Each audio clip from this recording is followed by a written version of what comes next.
Je suis heureux de vous accueillir pour la méditation de la semaine qui répond à cette exhortation « N'attendez pas trop, parlez ». Elle est basée sur le verset 25 de Proverbe 12 qui dit ceci « Un cœur soucieux déprime un homme, mais une parole aimable réconforte ». Rien n'est plus efficace qu'une parole d'encouragement prononcée au bon moment.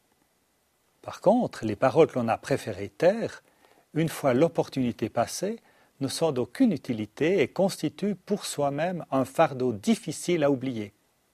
Méditez alors ces lignes émouvantes, écrites avec le recul des années par une femme devenue conseillère en relations familiales. Je cite « Je me souviens avoir emprunté ta voiture toute neuve et l'avoir emboutie quelques kilomètres plus loin. Je pensais que tu allais t'emporter contre moi, de me traiter de tout, mais tu ne l'as pas fait.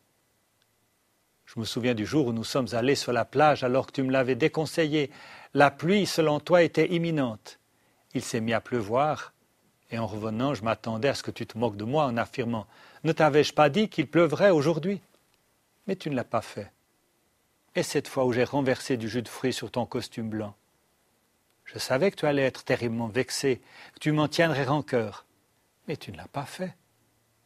Et cette autre fois où nous devions sortir à une soirée très officielle, je t'avais dit par erreur que la soirée était censée être décontractée. Tu avais mis une paire de jeans et tu t'es senti mal à l'aise dès le début de la soirée.